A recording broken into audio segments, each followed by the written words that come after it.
बिस्मिल्लाहिर्रहमानिर्रहीम, अस्सलाम वालेकुम। तो जी आपने सोशल मीडिया पे एक खबर कह लें या एक वीडियो कह लें, आपने देखी होगी कि शम्सो नामी एक खातून, जो इनका नाम उर्फ आयशा नाम बताया जाता है, उनको सरेआम एक शाहराह से या एक कॉर्नर से गुजरते वक्त गाड़ी में गोलियां मार के जाँ बहक कर दिया गया। गोलियां मारी गई जिससे वो जख्मों की ताप ना लाते हुए जाँ बहक हो गई।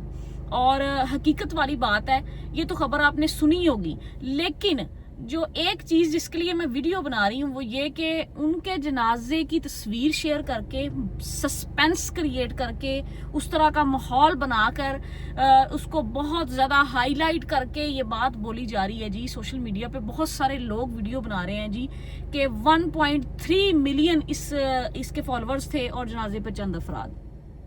इससे क्या साबित करना चाहते हैं? उसके 1.3 मिलियन व्यूज थे, तो हम कौन होते हैं किसी के ऊपर ये बात करने वाले? इस्लाम की हिस्ट्री में आप यकीन जाने बहुत सारे सरदार और बहुत सारे शहीद ऐसे गुजरे हैं कि जिनको दफन करने के लिए चंद अफराद ही थे। तो मेरा नहीं ख्याल बीइंग मुसलमान हमें ये जेब देता है कि हम किसी के जनाजे के ऊपर इस तरह की बातचीत करें या किसी के जनाजे की तस्वीर लगाकर ये कहें कि वो गुनाहगार था या वो एक नेकूकार इंसान था।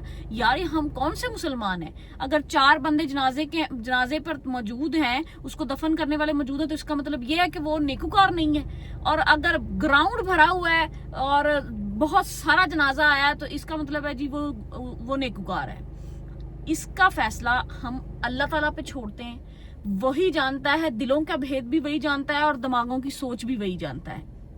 इसलिए खुदारा, आप कोई नाजेबा वीडियो लगाता है, कोई किस तरह का भी मामला है, उस पे आप बोलें, लेकिन किसी के जनाजे के ऊपर, खास तौर पे एक खातून, चाहे वो किस तरह की भी मामला थे या जो भी थे, वो अल्लाह ताला का और उनका मामला है, उनके अमाल उनके साथ हैं। तो मेरा नहीं ख्याल कि किसी के जनाजे को लेकर इस तरह के मैसेजेस और इस तरह की बातें करनी चाहिए और फैलानी चाहिए।